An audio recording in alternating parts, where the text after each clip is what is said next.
First off, thank you so much everyone for joining today's masterclass. Our topic for the day is building macros.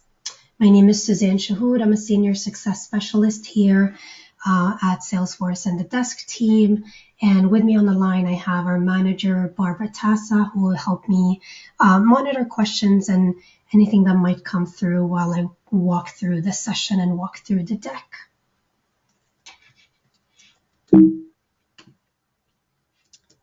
All right, so to give you all a little bit of background before we start so that you know who we are, what I do here on the team is mainly to work with our smaller customers. I'm currently assisting them with migrating over from Desk to Service Cloud, helping them onboard, helping with training, and overall just try to teach our customers that are smaller in size on how to use Service Cloud and how to get started with Service Cloud when coming from the Desk platform.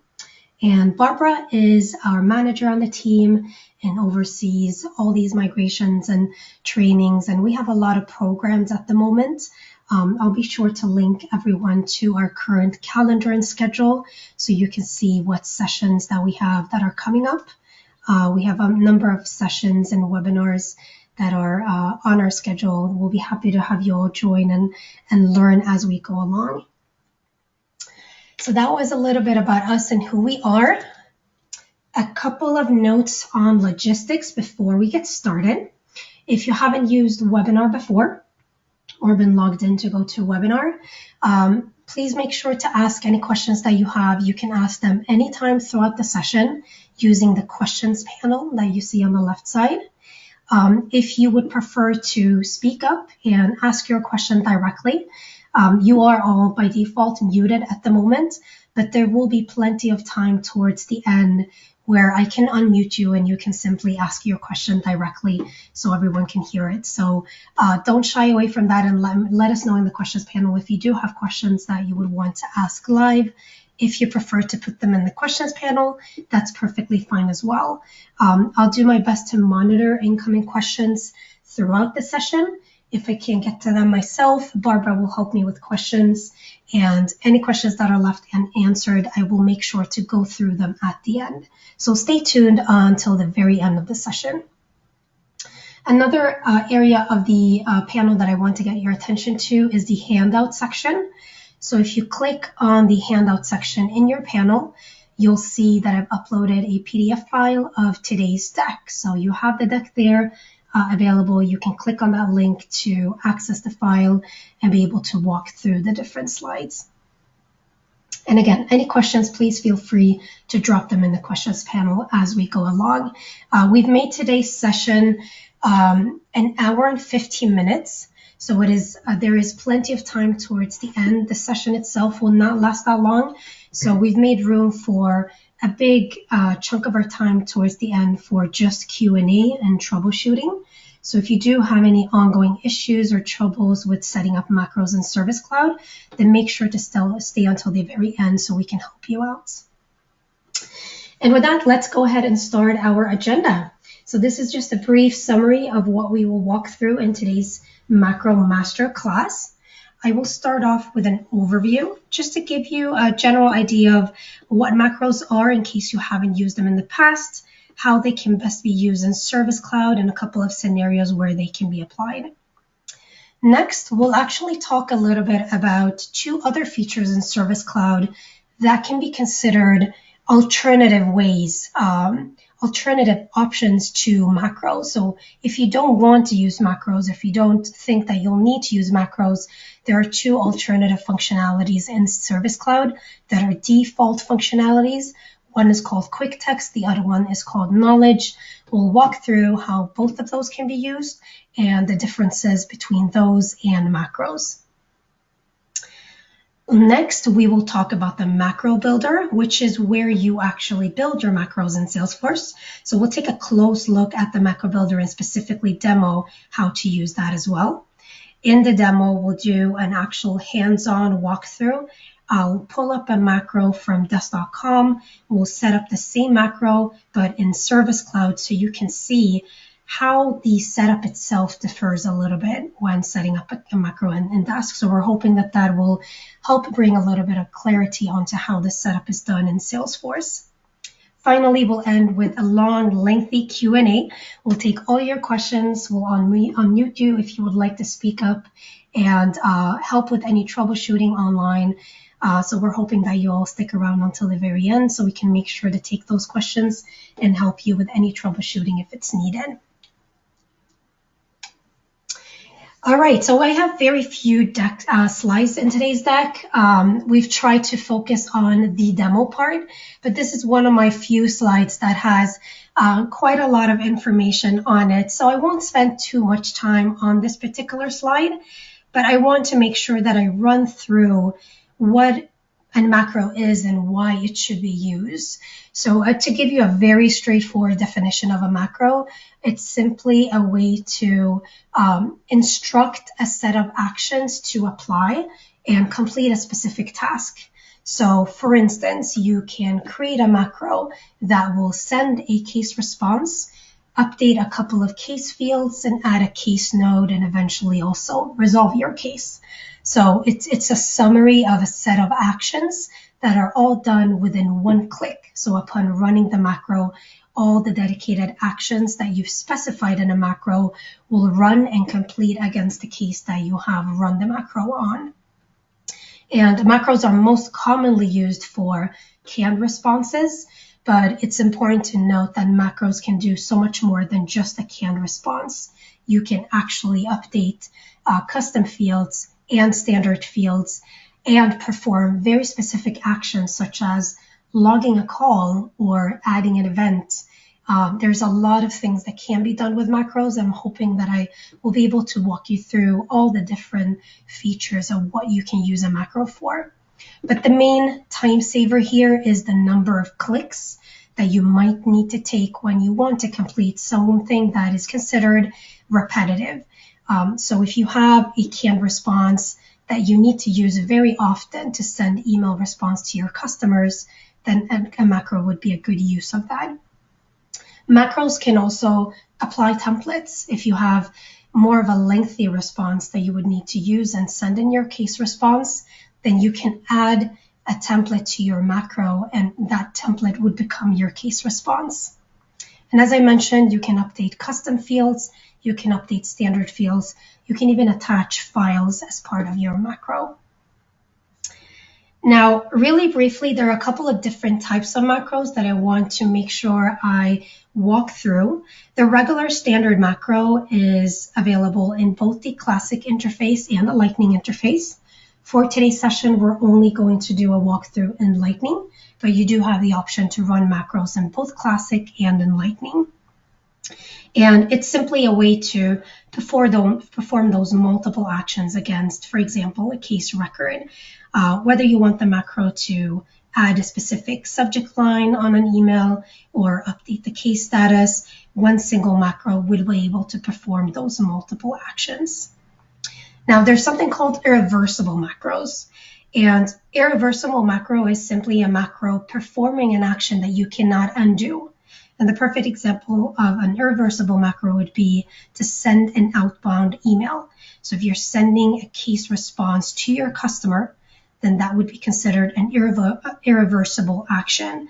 In the macro builder, and I'll show you this in a demo, when you build a macro that has an irreversible action on it, then you're actually applying a specific task to your macro called submit.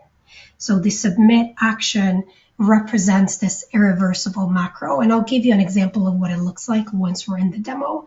But it's important to note that if you do have that submit action in your macro, the macro becomes irreversible, meaning the action that it applied cannot be undone immediately. And a final type here is the bulk macros, the last one on the list. It is self-explanatory. It's simply to apply a macro on multiple records at the same time. So bulk macros are great. It really allows your agents to be able to, for instance, address if there's a spike in customer cases involving the same issue, then you can run a macro on multiple cases to wrap them all up at once, maybe send out a canned response to all those cases in one batch. And there's an important note here. Bulk macros are not supported in Lightning. So if you do need to run a bulk macro, you'll need to remember to toggle to the classic interface, run your bulk macro from there, and then toggle back to Lightning. So I want to make sure that is clear so that you don't log into the Lightning and you're looking to apply a bulk macro from there. It is not supported at the time being. All right, let us move along to talk about these alternative functionalities in Salesforce that can be used as alternatives to macros. So the first one, not everyone is aware of QuickText. QuickText is simply a way to insert predefined messages, really short, brief messages. So think greetings and short answers and notes. These can be applied very similarly to macros. The most important difference here is that you can't update fields with a QuickText. You can only apply a case response. So QuickTexts are great to save time. It's a great way to increase standardizations within your support team by using QuickText to allow all your team to use that same verbiage for greetings or to close out a case so that they're all using that streamlined response to your end users. And with using QuickText, you can use short notes, messages that are all supporting HTML. So you do have the option to include formatting in these messages. You can include up to 4,000 characters, so they can be pretty lengthy, but they're usually used for very brief messaging. That's where they really come into play and can be really useful. And QuickText can be applied not just to cases and emails. You can apply them to chats, to knowledge articles, and even tasks and events. So they are supported in multiple types of objects. Now moving along to knowledge. Knowledge, you would say, can be the opposite of QuickText. So QuickText is more for short greetings, short messaging. Knowledge refers to lengthy responses. So the term knowledge refers to building an actual article that contains a lot of information. It can be information that is related to an internal process or external guides and walkthrough. So articles can be shared externally on your portal. So think FAQs and guides that you have published to your end users. They can also be used internally. Usually the way to use article is to share a lot of instructions and a lot of step-by-step guides with your clients. So it could be everything from an answer to frequently asked questions to actual guides where you're walking through your end user and training them how to do a specific task, whether it's submitting a complaint or this is how you create an account with us, more of a lengthy response where you can actually include images that are inline or attachments that are attached to your knowledge article. And again, this can be shared externally. You can use them internally. And where this comes to play here is that sometimes you do find yourself needing to share a specific article with your customers.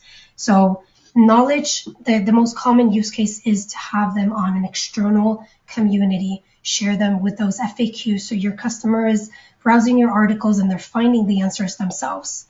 But in some scenarios, if your customer has already reached out and they actually submitted a case, they actually emailed your support team and they're looking to get help, you have that information in an article readily available. You would want to send that article to your customer as the case response. So you can actually do that within Service Cloud, and I'll show you how that's done within the demo. So it's a way to share more detailed responses that includes images and not just a formatted text. All right, let's move on to the macro builder. So let's talk macros.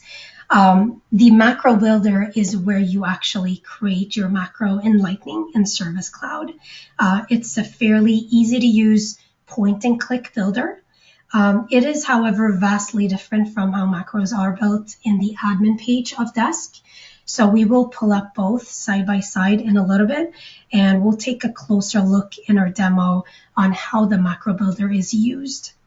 But what you would want to know about the macro builder is that you can only access it from within the macro section. And the macro section, you would have to have an open macro or edit an existing macro to access the macro builder. So I'll show you in a little bit in the demo. If you're trying to access macros from your list view or any other page within Service Cloud and not a dedicated case, then you'll get an email, you'll get an error message saying this page doesn't support macros. So the way to access macros in the macro builder, you will need to have a specific case open and an active case tab open to see your macros and from there be able to access the macro builder. So macros cannot be run from a list view or any other page. You need a dedicated case, it needs to be open, and from there you'll click to work with your macros. On the macro builder page, as you can see on the screenshot, I'm hoping that it's clear enough, there are two parts of the macro builder. So on the left side, you have what we call a canvas. So the left side represents a canvas, and within that canvas, it will display the specific case that you had open at the time when you access the macro builder. It doesn't mean that it will make changes to the case that you happen to have open. It's just how the canvas works. It will just use that case as a sample record and as a backdrop to the builder. So you can click on things, but it will not change that underlying case. So it's just a way to have that record page open as you're working to build a macro. On the right side, you'll be able to see two tabs. One is called Instructions and the other one is called Details. And it's specifically the Instructions tab that will take a closer look, and that is where you actually build your actions. And last note before we actually hop into the demo, we're going to do that right away. It's important to note that within your macro builder, there is no preview. So you do need to save your macro. Even if you're not done with it, you can save the actions that you've added so far. You can go back to your macro page and do a quick refresh to see the actions that you've added. So there isn't a preview within the actual macro builder, but it's easy enough to hop back to your macro, do a refresh to see the actions, and then you can go back into the builder and continue to build on it.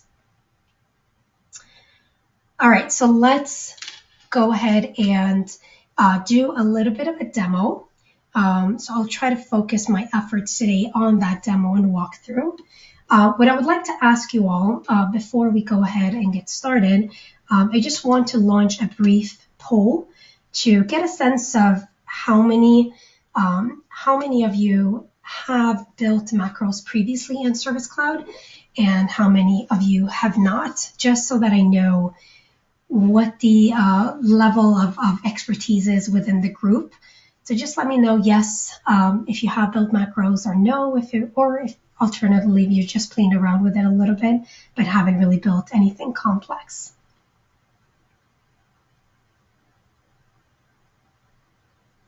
Thank you. Okay, just waiting for two more. Just drop your vote there. All right, perfect. So it looks like we have, wonderful.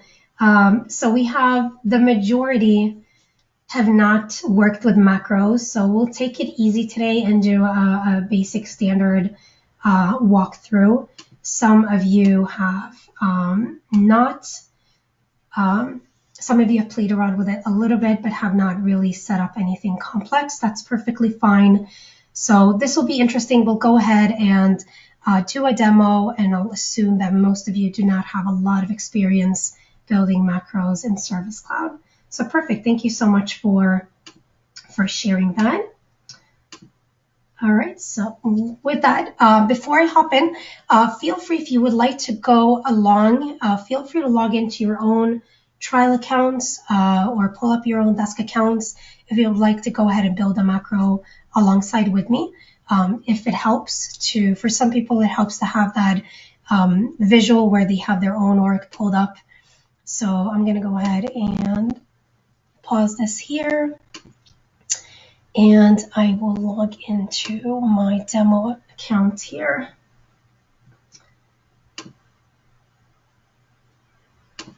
And yep, I see your question.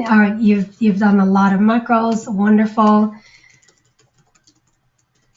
Hopefully this will be useful to you, Nikolai. Thank you so much for dropping the comment. All right, so allow me to make this a little bit larger before we start so that it's clear to everyone. All right, so I'll give everyone a chance to log into their org if they would like to follow along. If you do not see my screen for any reason, let me know. You should be able to see the service console at the top. I'm on the recently viewed list view. And what we're going to go ahead and do first is I do want to walk through where QuickText is located and how to use it, and where knowledge is located and how to use it before we dive deep into macros. Even if you're not interested in using QuickText, or if you're not interested in using knowledge at the time being, I want to make sure that I introduce those because they are alternative ways to accomplish some of what a macro can do. So it might be that your specific use case does not need actual macros or dedicated complex macros built out. So if there's a way to accomplish what you're looking to do with brief quick text or maybe lengthier knowledge articles, then there's no harm in introducing that so that you know where they are and how to use them. So with that, let's go ahead and start with QuickText. So where is QuickText located? There are two areas where you can find QuickText. The first one is by clicking the drop-down. So you have to be within the service console. And if you don't know where to find that, you'll need to click the app launcher. So those little dots on the top right and left. And from here, you're going to select Service Console and make sure to select the one that is called Lightning Experience. So that if you don't know where to find the Service Console, that's where you would find it. Once you are in the Service Console, click this drop-down. And QuickText will be available as an option to click from here. If you do not see QuickText, that's fine. Then you can click Edit at the bottom here, and you can click Add More Items. So if QuickText is not already in your list within that list menu, you can click Add More Items, and you can either search for QuickText or scroll through the list. And once you find it, you're just going to click the plus sign and then hit Add at the bottom right. So that is if QuickText is not available in your dropdown. For most of you, if you are using our trial accounts that the desk team provided you with, then you will see it in the list. So you can click QuickText from here. And the QuickText page actually looks very similar to macros page. I'll pull up the macro page in a little bit. You'll be able to see a list of recently used QuickText, a list of all QuickText if you have multiple ones. You do have the option to organize your QuickText within folders. So you can separate them to make it a little bit easier to find specific QuickText that you may have already created. So just a way to keep them organized. If you simply want to create a new QuickText, you're going to hit New QuickText from here at the top right, and fill it out from here. And I'll fill it out from later on. I just want to show you where the other location is where you can find QuickText. So again, from the list view, from this drop-down list menu, you click QuickText, and from here you can review existing ones within folders, or you can simply create a new QuickText at the top right. The second location where you can access QuickText is from within your case. So if I open up a case, this case is now considered an active case. So the case tab is open and it's highlighted with this thicker colored bar. That means I have an active case open. From within here, click into the email component. And once you're in the email component, you'll notice this little icon here. Let me make it a little bit larger. So this icon at the very bottom of your HTML editor, this is the QuickText icon. So if you click into that, it will open up existing QuickText. You can also search by name. You can still see your folders from here. So if you click this little clock here and click all, you still have access to review your folders. and clicking into the folders, you can see quick text that are within that folder. And if you need to create a new quick text, you will do it from here. So just a quick walkthrough on how to build a quick text. You would provide it with a name.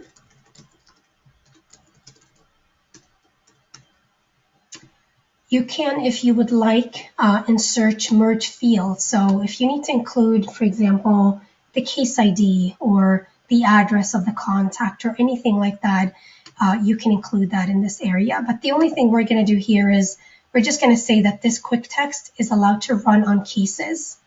And I'm just going to insert my greeting. So I will say, we're sorry to hear that you want to cancel.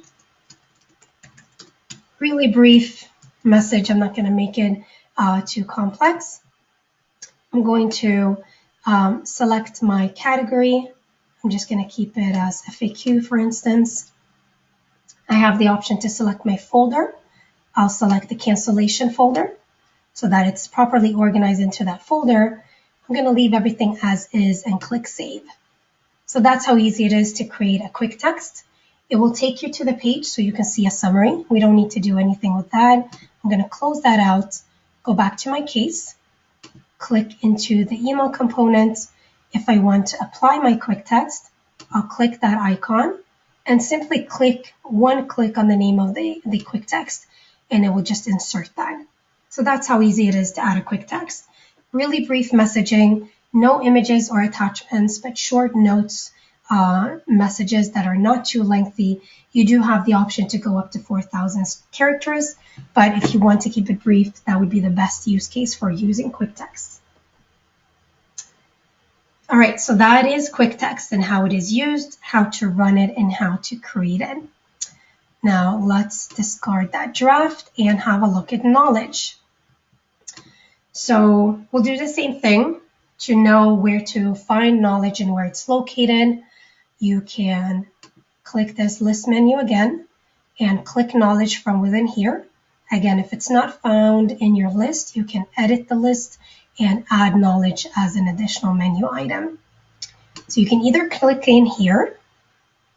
I have a couple of sample articles. To create a new article, you would click new at the top. You will give it the actual content. So you would fill out all the information you would want to include in the knowledge. Of course, give it a title. The URL is automatically displayed. I'm not going to keep this as an internal article, and I'm just going to say sample article for cancellation. We can include images. So I might have, let's say we'll include an image of Astro here, and we'll say, sorry, you want to cancel. Bit of maybe a little insensitive with the message, but just to demonstrate how quick you can create an article. So we're happy with the article. We're going to click new. I already have that name. And that's how you would go ahead and create an article. So this is the content and the body of my article. The other location where you can find knowledge articles is, of course, within cases as well. So you would navigate to a case. I'm just going to go ahead and open that same case that I had before. So as quick texts were found within the email component, knowledge articles are available to me here on the right-hand side column. So if you do not have knowledge available on your case layout, let us know and my team can help you add that to your layout. It's simply adding the knowledge component to the page. So it's a very quick and easy thing to do. So it will give you a list of suggested articles. You can search for them by name. I do see my sample article here, so I can hover over it. I did have one with the same name.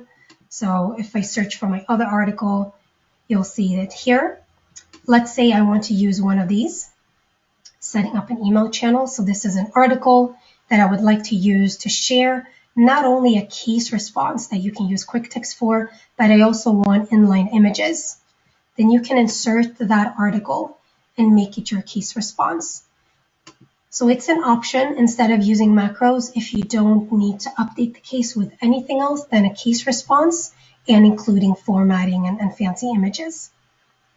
So that's how quick and easy it is to make use of knowledge articles to do fairly the same thing as with QuickText, but in addition to it, actually use images. All right, now let's move along and actually have a look at macros. So now you know what options you have available to you if you want to keep things very simple. Only a quick text for brief messaging, or only maybe an article that has both the messaging and a set of images that you would like to share when you have lengthier responses to your customer. Now, how about macros? I'm going to close out this case. If you are on any other page than a dedicated case and you try to access the macros from this, we call this the utility bar at the bottom. When clicking macros, you'll get this message that I mentioned during our earlier slides. This page doesn't support macros, so you can't even review and see what macros you have available to you unless you are on a case. So it won't allow you to do much here. So what you need to do is you need to make sure that you have a case tab open. And now that the case tab is open, you can click macros to see what macros you have available to you, and you will actually be allowed to run them. So this run macro button will be available to you to use. You can search, and I'm going to show you, before we create a macro, I want to show you the folder structure. So again, if you remember when I showed you the QuickText, it has a very similar look and feel to it. So you can see the most recently applied macros, but you can also see this folder structure. So macros are also possible to organize in folders, and you can also, in addition to that, control sharing and access. So maybe you have a set of macros that are not allowed to be used by all agents. Then you can organize those macros in a separate folder and grant other agents access to that specific folder. So there are options to control sharing to folders that hold specific dedicated macros. Before we walk through how to create a macro and how to run them and edit them, I do want to show you the other location where you can access macros so you can see that folder sharing structure. So macros are most easily accessible from here, but you do also have it in this list. So the macros are possible to grab from this list menu. And when you open that, it will take you to a dedicated macro page. So again, it looks very similar to the QuickText homepage. And the difference here is that you can play around with sharing. So let's say I need a new folder here for my cancellation macros that I will apply some sharing to. You would click here to create a new folder, cancellation macros. And I'm going to save that.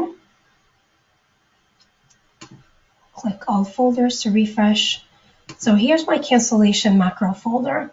It has no macros within it yet, so it's completely empty. You can see that I'm on that particular folder at the top here because you can see the nested structure. One thing that you can do here is if you click this cog at the top here,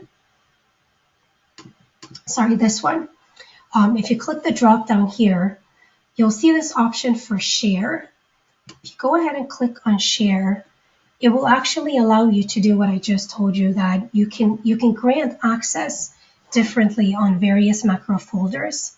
So let's say this macro folder for cancellations can only be shared with a specific user on the team. Then you can grant that user access, or maybe you have a dedicated public group. So maybe only internal user group can use that cancellation macro. You can select who you want to grant access to. You can say what are they allowed to do with these macros in this folder. Can they view, edit, manage? I'm going to say manage here, and then you can share it. So that updates this bottom part. So now you can see who can access folders and macros in this folder. Well, anyone that is part of this public group for internal users do have the access to manage these macros. You can change that to maybe only edit or maybe only view. and it will automatically save that. So that's a great way to control that access level in case you do have specific macros that you want to control a little bit more and not open up to everyone. So I just wanted to make sure I walk through. So that would be done. Again, just a recap from the list menu, you select the macros and you have the folder structure here. And within each folder, you can set that. So as you see here, that dropdown is not visible unless you select a specific folder. Once you're in that folder, you can set the sharing to grant access to specific groups, to add access to a set of users or individual users if you would like. Now let's go back to our case. So I have an open case.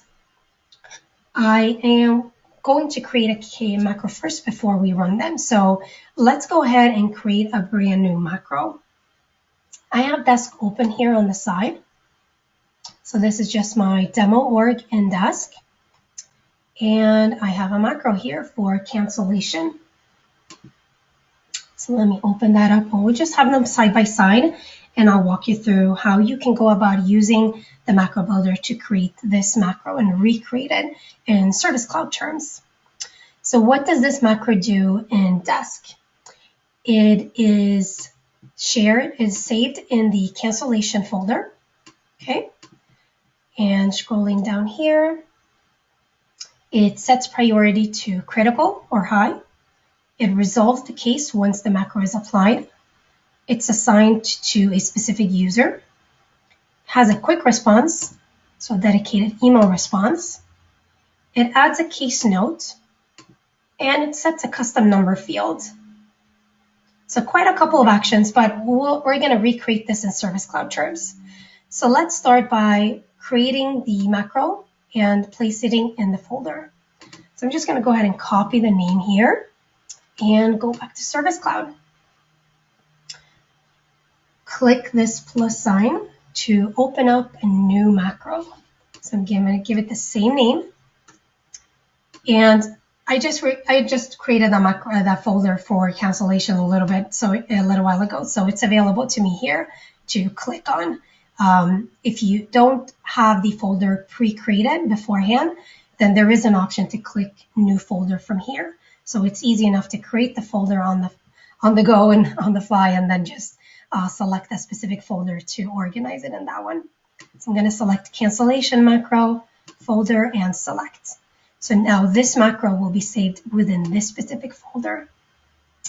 For description, I'm just going to say this is a macro that will be applied on cancellation requests, just so that others know what this macro is used for. I'm going to leave the setting default to case and save.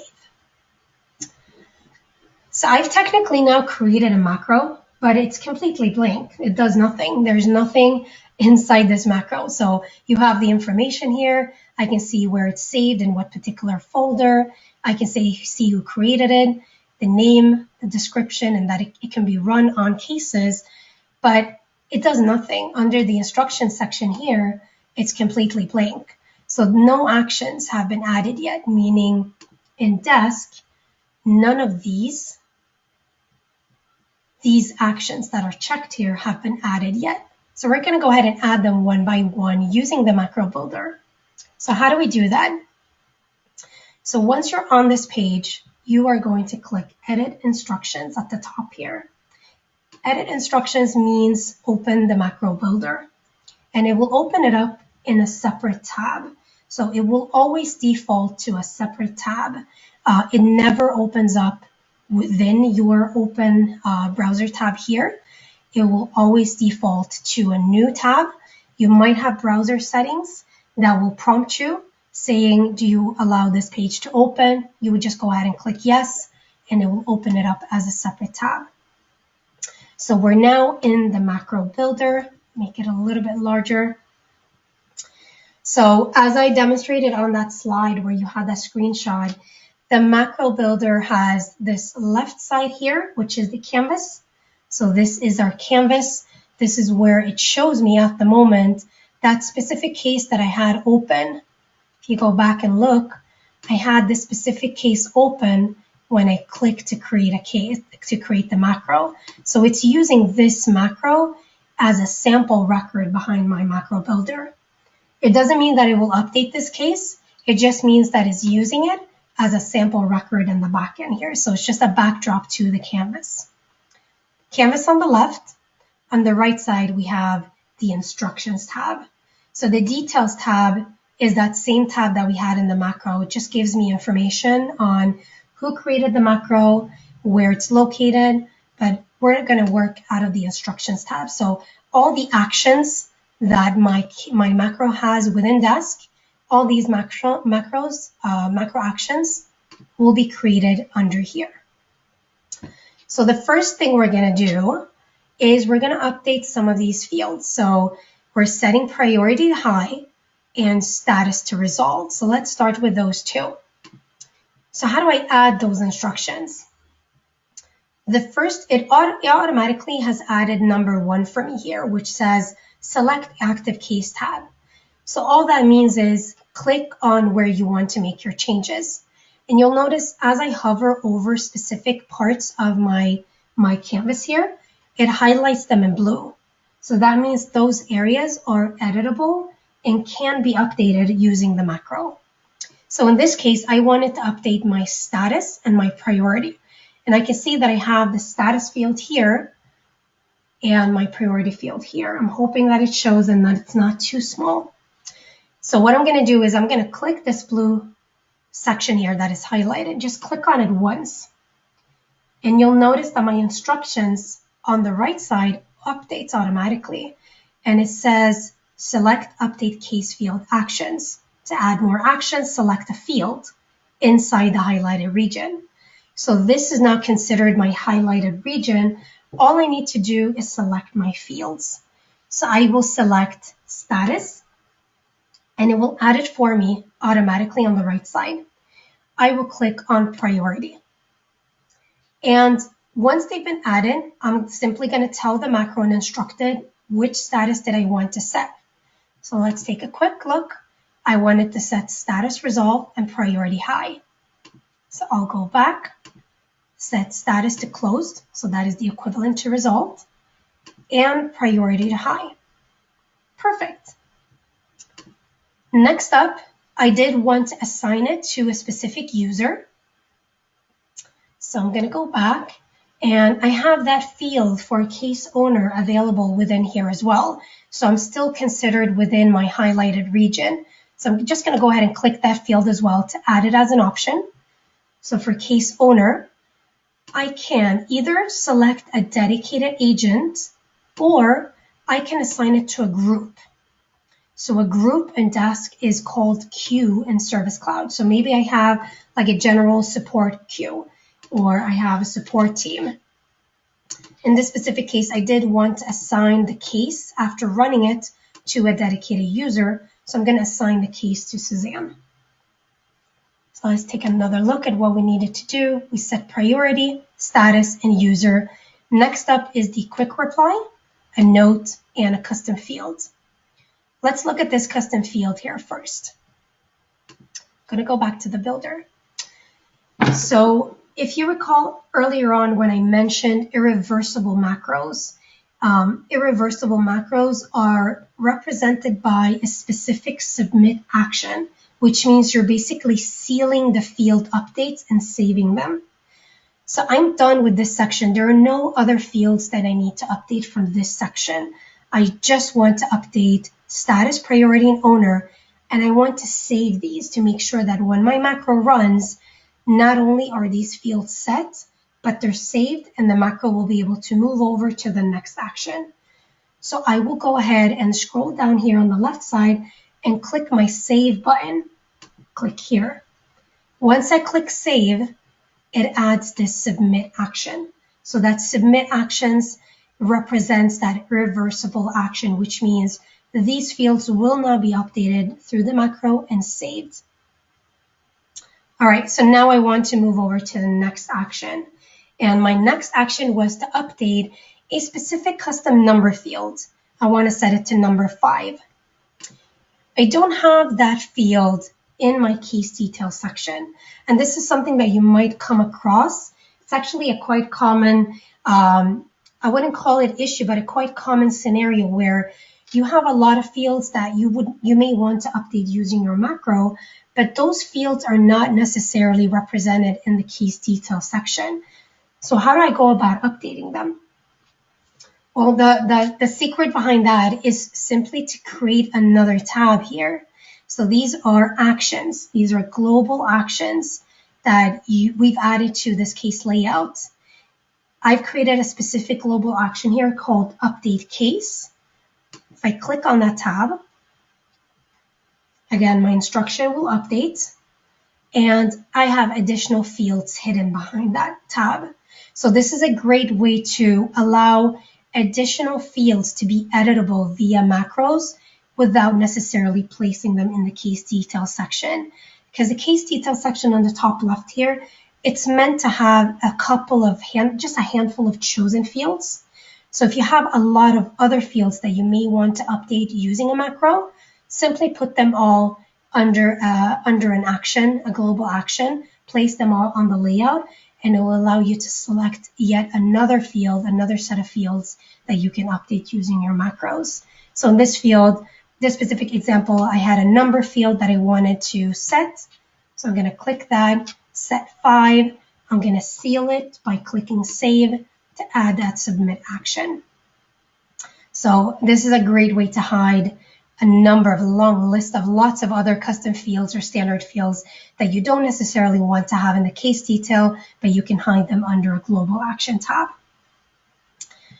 All right, so we have added priority, status, assigned user, and the number field. So we have 2 items left.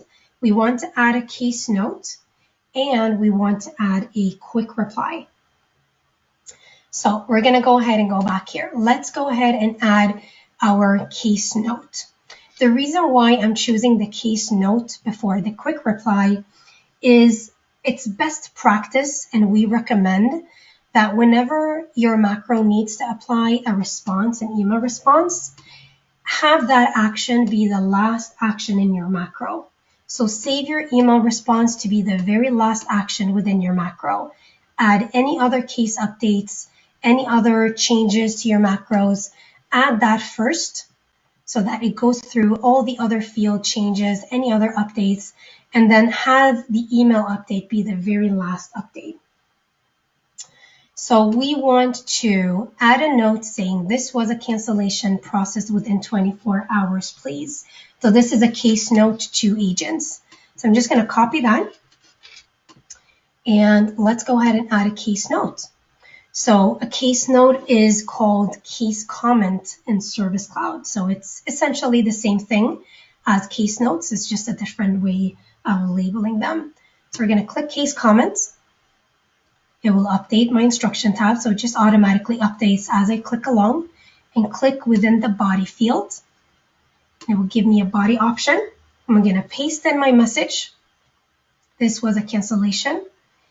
I don't want to replace existing text. I'm just going to insert at cursor. So it's just going to insert it where the cursor is at. And again, I'm going to seal that and save that change. So now I've added a case comment. So far my macro will update status, priority, ownership. Save that. It will update a custom field in my action. Save that. Add a case comment. Save that. The final thing I need to add here is my quick reply. So we're going to go ahead and grab all that, copy, and let's add our email reply. Click email and wait for it to update on the right side.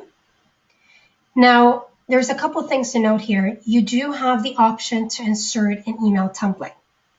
You do also have the option to add your response immediately here. So if I have a short message, this is considered a very short, brief email message, then I would simply click within this HTML section. So you notice that it highlights. Just click within that body section. And again, I'm just going to paste in my text there. I can make this a little bit larger by dragging it down. And I would just paste that in. So this is an HTML body section. So that means I do need to add break tags to make it look a little bit prettier.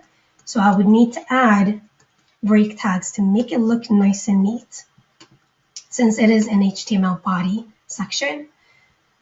So you can either do that, but as you notice that it's a little small, it's a little narrow. You quickly figure out here that if you have a lot of text that you want to make your quick response, then it's not the most functional thing to do. So what you can do instead is you can insert a template. So I created a template here, a pre-prepared template, a classic email template called cancellation, where I have a longer text. So this is just an example, a longer text. If I were to copy and paste that text within my macro, it's going to be really, really hard to read and really hard to format paragraph by paragraph to make it look pretty. So instead, I'm just going to insert this template directly into my macro. So this means that you would have to have created the template beforehand before creating your macro.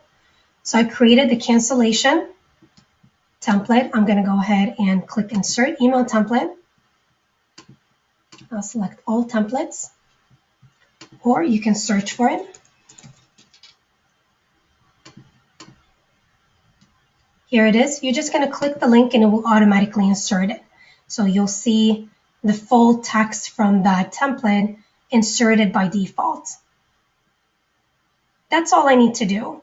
The one most important note I want to mention here is after applying an email response, whether you're using the template functionality or if you're using the body section immediately, do not click send.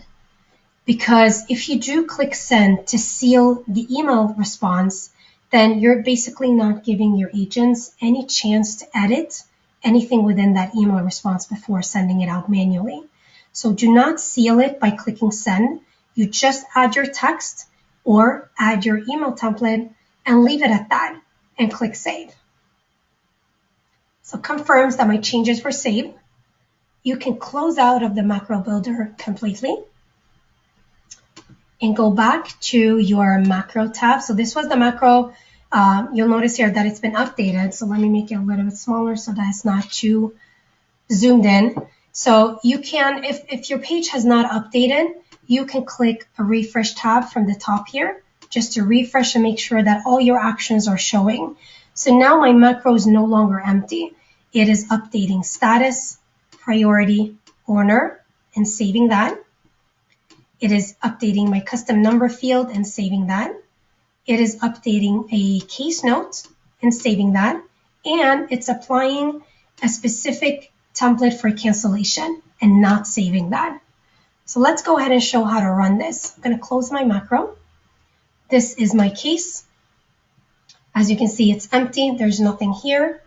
So let me go ahead and open the case from scratch so you can see what it looks like. I will open up my case.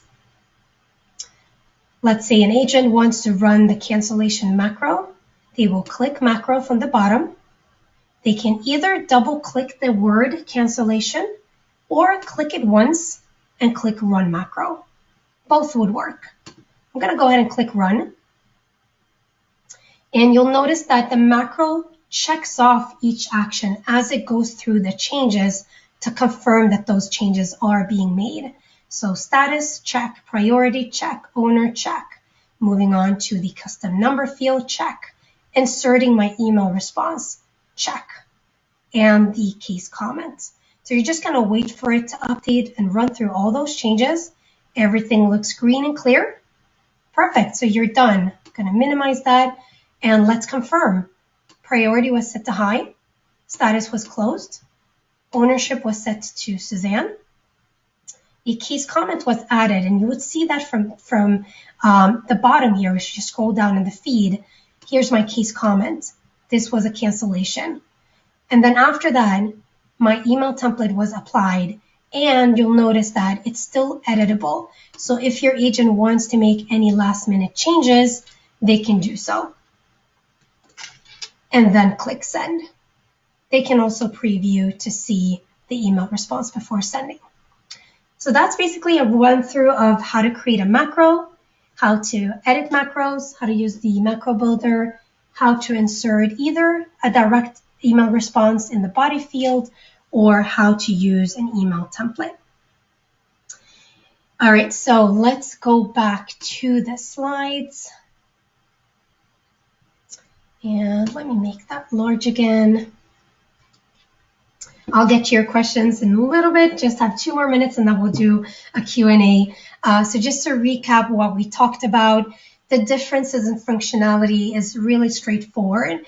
If you need short messaging, keep it really simple. There's no need for attachments or images. Use QuickText. It's quick and easy. If there's a need for longer text, more verbiage, including attachments, screenshots, and a really thorough walkthrough, then you can use knowledge as long as there's no need to update case fields in the process. If you, however, need to do all of that in one, so you might need a short response or a longer one, you might need to include an image or attachment, and in addition to that, also update the case itself with case updates, field updates, whether it's standard or custom, adding a comment, logging a call, any of that, then you would need to actually use a macro. So it's sort of an all-in-one option here. We're close to the end. I've summarized a couple of useful resources so you can learn more about not just macros, but QuickText and knowledge. And you'll see, as I mentioned in the handout section of your panel, you can click that link to access the full deck, and you'll be able to access these links from there. We're at the Q&A finally, so this is the end of the Macro Masterclass. Before I go ahead and take your questions, please do take our survey that will be sent to you unprompted after the session.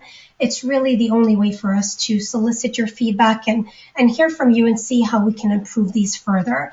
And not only how we can improve them, but to also be able to provide you with further support as you're transitioning over from Desk to Service Cloud. So before I take your questions and before I start unmuting you all, let me just launch one last poll to see how you're all feeling in terms of building out macros. How do you feel after this? Even though it's just a 1-hour session, do you feel more confident in building macros, or are you still finding it difficult to build these out in Service Cloud? Just drop your feedback, give me a yes or a no, and I will go ahead and close this poll as soon as you are done. And thank you so much for dropping your votes. And just need a few more and I will close it out. Just give me a yes or no if you're feeling more confident after the walkthrough or if you're still finding it difficult. Wonderful. All right, so almost everyone voted, and it looks like it's overwhelmingly 100% more confidence in building macros, which is really, really great to see. So thank you so much for sharing your feedback. And with that, let me go ahead and look at the questions we got. Yeah. Hey, Suzanne, I can help with that too. So there's a couple of questions. We can start with Carlos. He's asking, is there a way to auto-run macros after an action or at a set time? Astrid is asking, where and how can we use liquid variables? So we can kind of talk about maybe the differences between desk liquid variables and the merge fields. And I think that is the questions so far, but we can go ahead and maybe unmute Carlos to get a little bit more context. So let me unmute you, Carlos. All right, Carlos, would you like to just give us more context around your question on how to auto-run macros after an action? I think I know what you mean by running it at a set time, but when you say auto-run macros, after an action, would you mind clarifying what you mean by that? What I was referring to was, say they put a case into a specific status, like a delete status, for example. We don't want the actual agents to delete a case without it being reviewed or delete a case instantly. We want to make sure that Is there a way, so if we select, all right, this as a status of delete, can I run a macro at either end of day, end of week, or even as soon as it's changed to actually do a set of steps? So not with the macro on its own. You would need a process to do that. So you would need a process using Process Builder that would run off that status for delete to have it perform that actual action. But having the macro run to set status delete on its own would not trigger anything unless you have a process tied to that status to specifically perform the action of deleting the case. So do you have a current approval process for deletion in place? Sorry? Do you have a current approval process for deleting cases in place in your org? Yes.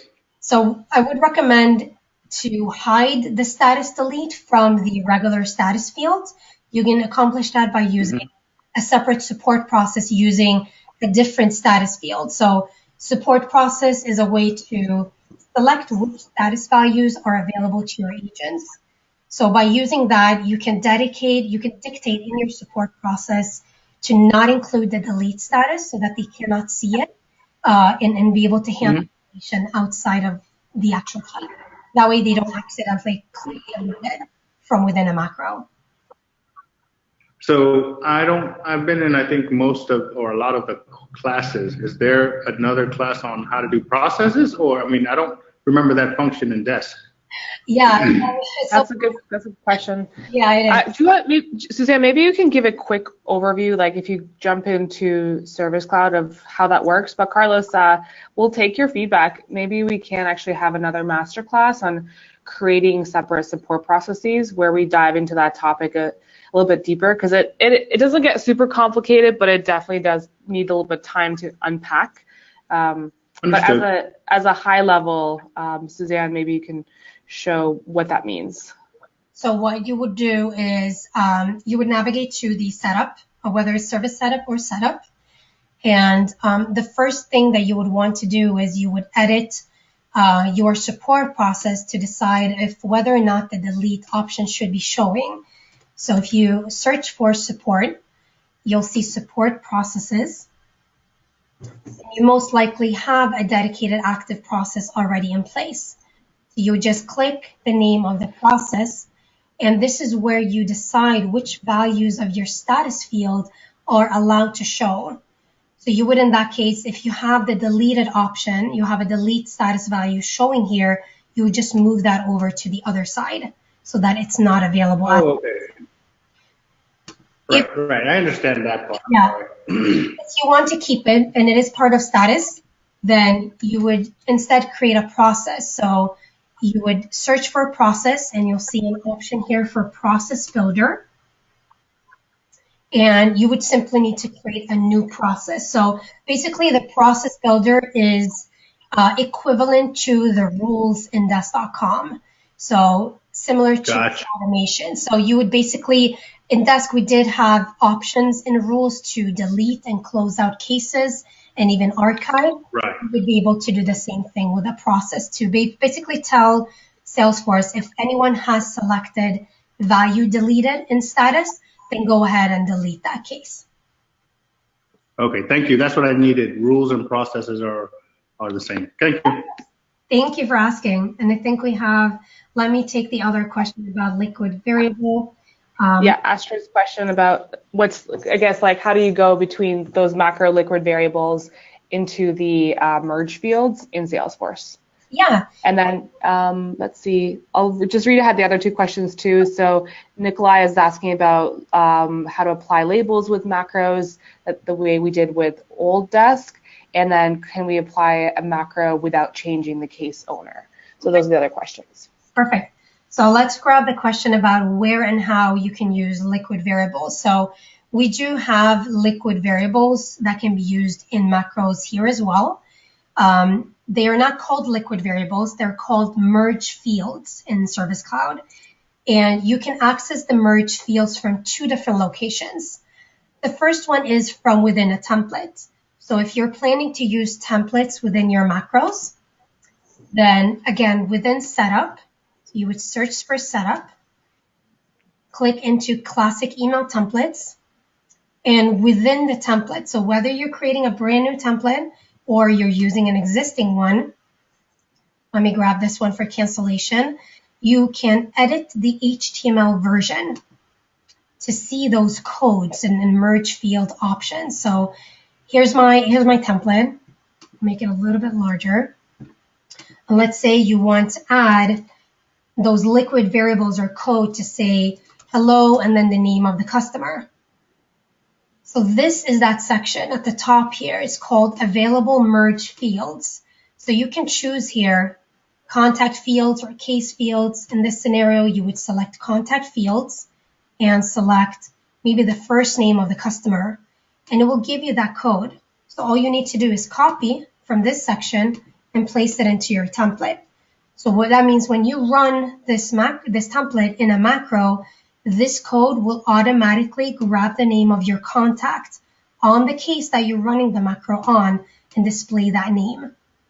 You can do the same thing if you want to display the case number. So this is in reference to case number, and then you want to put the case number. Then you would instead select case fields. You would select case number, copy that code, and just place it in your template. And it will automatically display and populate the values behind that code. Mm-hmm. And Astrid, I'll go ahead and unmute you. Let us know, is there any more objects or fields that you're trying to access? Does this kind of give you an understanding, or you want to go a little bit deeper on these merge fields? For now, this is great. This is exactly what I needed to know. Perfect. Awesome.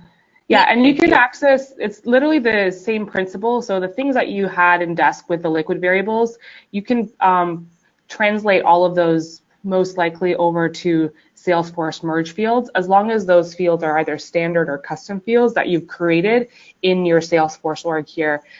So if it's a case custom field or a contact custom field, you will be able to pull it through that merge field that Suzanne was showing. Yeah, you can access them manually within a case as well. So if you did not run a specific template as your agent is typing, they can still access those codes by using this little icon here for the brackets. So if you hover over the brackets, it says insert merge field. You can click on that and it will give you those same options. So in this case, over the recipient, you can search for a name and you would grab the first name and it will insert that. And for a case number, I'll do the same thing, insert merge field, click case, click on case number, insert that. And if you want to see what the code actually populates before sending, you would just click on preview and it will show you what that translates to. So this contact on this case, this is John Amos. So when I do a preview, that code turned into his name, John, and the case number code turned into the actual ID of the case number. So you can access it from here as well if you need to do it on a case-by-case basis. And hey, Suzanne, maybe a clarification too. So in the templates, the merge fields are slightly different format. So they had open curly brace, exclamation mark, followed by, the case number. And here it's just 3 curly braces on either side. Would the other format work here, or is it just like if you're actually working in the case, it's best practice to use that little option that you had at the bottom of the case? Yeah, that's a good question. It is best to use them from the dedicated location because the way templates are applied, they are associated to the case record differently in terms of the underlying objects in our database. So the template needs to reference specifically the contact object to find the first name of that customer. But when you're already within the case, it works with the code differently. It can grab it directly from the recipient. So if you're within the case, just use the merge field option from here instead. Because it just knows that, like, hey, we're already in the case, so I don't have to go in and reference that specifically. Yep, it knows what to grab and where to take it from, correct? Awesome. Astrid, does that answer your questions in addition to mine? Yes, this is perfect. Thank you so much. Of course. Great.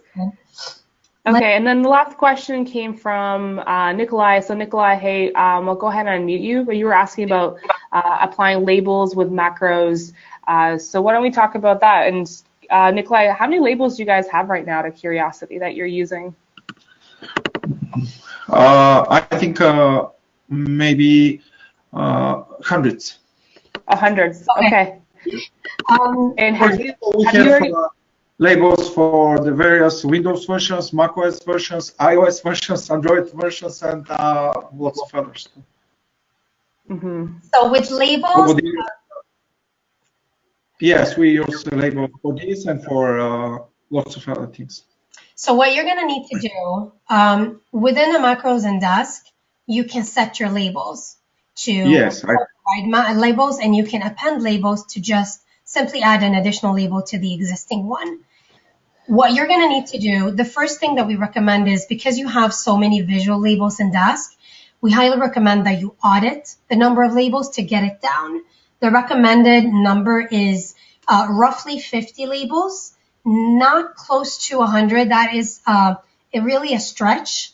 If you need that many labels and you need to retain that way of tagging your cases, try to categorize your labels into different categories. So you can have a set of labels that is relevant to product, a different set of labels that is relevant to support, another set of labels relevant to maybe complaints, so that each set of labels has no more than 50 labels within each category. Okay, thanks. The way to translate that into Service Cloud is custom fields, because we don't use visual tags the same way in Service Cloud. So what you would need to do, let me show you how I got here. If you're on a case, click the cog icon at the top and click Edit Object. That is just a quick way to directly navigate to the admin section of Service Cloud that handles all these different configurations that makes your Service Cloud unique. So in this particular scenario, you want to create something that represents your visual labels in Desk.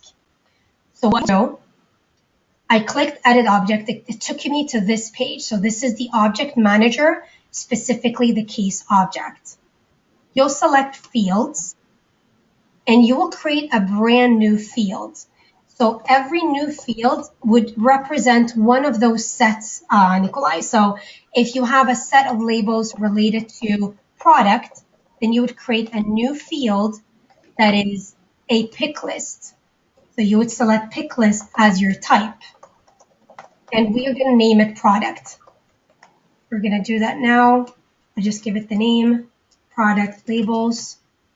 And then you enter your values. So the way to enter the values, you can simply copy the labels from Desk. Just copy paste, place them here. You might need to clean them up a little bit. And once I have my my visual tags, so I'm going to clean this up. I don't want those to appear. Once you have your values, all the labels that would fall under the product label category, then go ahead and click Next. You can leave everything as is on this page, click Next again, and then just save. So now you've created one pick list with 3 values within it, and every value represents one label. So if we click on the page layout, just to demonstrate what it looks like, on the page layout here, if I search for that field product, it might already be here, product label, it's already on my layout here. So let me drag it to the top just to make it a little more easily accessible. I'll place it here. I'm going to save that. And let me go back. And I'm going to need to do a hard refresh on my browser just to make sure that I can see those changes. Thank you, Nikolai. And I'll get to your second question in a little bit with running the macro without changing ownership. I just want to demonstrate how you would go about translating those labels using macros. So what happens here is you now have a field under the Details tab called Product Labels. Each value in this list represents one of your case labels. So you could technically use a macro to set each of these fields with a macro. So if you have a cancellation macro similar to the one I created, and in the cancellation macro, you need to set the label VIP, then you would be able to select it in your macros. The most important thing, though, that you need to keep in mind is after creating your custom field, after putting all your labels in this list, the only way for the macro to see it when you're using the macro builder is by placing it inside the case detail section. So remember when I pulled up the macro builder, let me go at it just to show you, you can only update fields that are either located in a glow action or in the case detail section. Any other fields, you won't be able to see them. So if you do need to update those labels or custom values using a macro, then you're just going to want to make sure that you add that field to the case detail section here at the top, or that you add it to an action, such as this update case, for example, and you can place your label categories in here. And that will allow you to set those values using macros. Maybe there's one other thing I would want to add to Nikolai. So if you guys are using hundreds of macros, one of the things that I generally recommend you would do is go to your desk sites into your business insights reporting and actually look at the last 90 days report to see how many labels you actually use. Because often what we find is that if there are scenarios where people have hundreds or even thousands of labels, they're not always used consistently and they're not always used on a regular basis. So as you're thinking of like what Suzanne was showing you is creating those custom field pick lists for your labels to categorize the products or the issue types, look to see what is actually being used and then start there instead of looking at everything you've created, but just start with the ones that you're actually using. And then that makes your job a little bit easier to translate all of those hundreds of labels. Maybe there's only like 50 or 100 that are being used, and that's easier to then take that smaller list and then categorize them and then figure out what type of custom fields to create. Perfect. That's a great. Okay, thanks. Of course. Mm-hmm. And let's run through that question, Barb, about applying a macro. If you can apply a macro without changing the case owner. So yes, the answer is, of course, yes. If you don't need to update the ownership when running a macro, you would simply not click case owner from within the macro. So it's there as an option if you do need to set a dedicated agent as the case owner, if you want to set it to a queue. But you don't necessarily have to set ownership with a macro, so you can skip that part. Perfect. I think, were there any other questions, Barb? Right now, I think that's it. We haven't heard from a couple of people. So if you guys have any last minute questions that you're thinking of, we'd be happy to answer them. If not, and inspiration strikes you after we end the webinar, we do have office hours on Fridays. And also, if you happen to be in European time zones, we do have them Wednesday that are in more of like EU-friendly times. So do check out our office hours. Suzanne, can you just show the calendar where they can find where office hours or other future master classes are? Yep. Are located. So we have, if you navigate to support.desk.com, you're going to want to click that green banner at the top, and that will take you to our dedicated Desk to Service Cloud Guide page. So our office hours and webinar calendar is right here in this right tile. We have a masterclass coming up on April 3rd and a couple of other classes that are scheduled. So you would just click on any of these classes that you might want to sign up, whether it's office hours on this upcoming Friday or perhaps next Wednesday. You just click on the actual highlighted color here and it will give you a link to register from here. So feel free to sign up for any of those classes or office hours. We really do dive in hands-on on those office hours. So if you have any questions that are still outstanding or anything that you're finding yourself stuck on, then these are a great place to ask those questions at. Again, as a reminder, please do take our survey after the session to let us know how we can improve these sessions further, or if there's anything else that we can do to help you all and support you through this transition. Hey, Suzanne, Astrid had one other question. So Astrid, I'll just go ahead and unmute you, but you're asking how to set a callback reminder. So can you explain what you're trying to do, Astrid?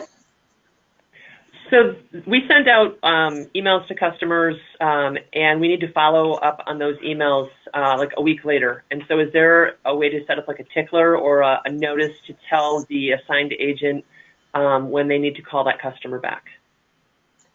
Yes, macros is not the way to do it though. So that is where you would use tasks. So tasks, let me go back to my org here.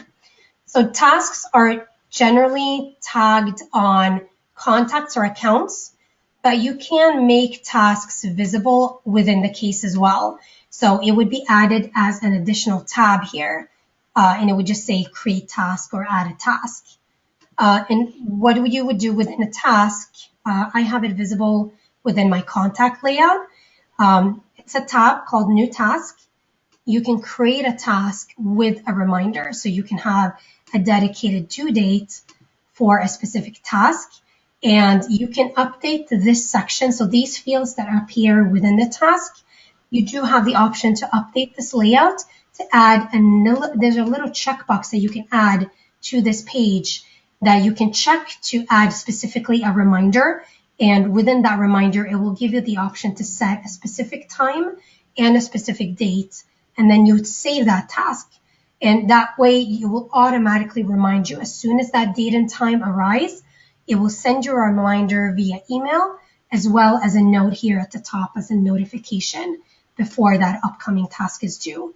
So you would use a task option for that, a task action. And this is a global action that you can add to your layout.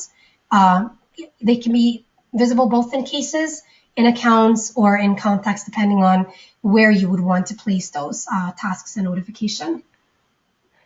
Hey, Suzanne, do you think you could show us how to add that global action in case Astrid does want to add it to cases?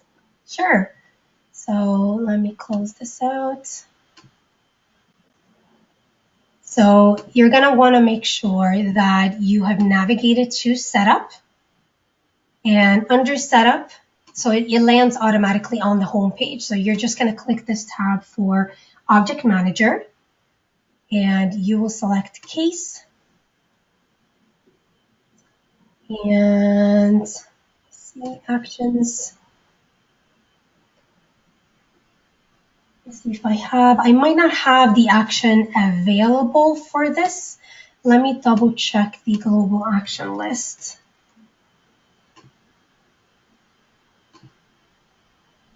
This is great because I actually don't know how to do this either, so I get to learn. So here, so new task.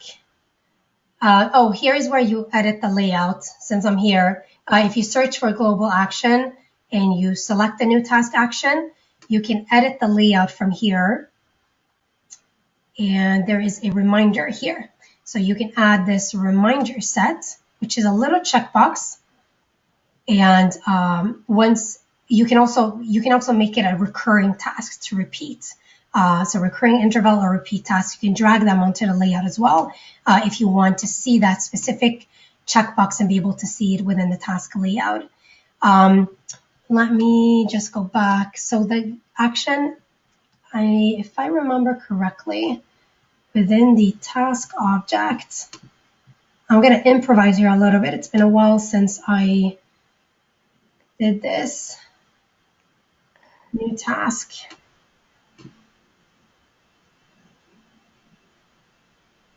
And we can follow up with specific instructions how to enable that as well. Astrid, we are kind of just, we weren't prepared for all of the other questions outside of macros, but if we can't figure it out, great. If not, we'll just send you up some follow-up instructions. Let me do this. Let me send it in an email out to you, Astrid. And if it's something that more people are interested in, it's a couple of clicks to add the global action, and it will take a couple of refreshes.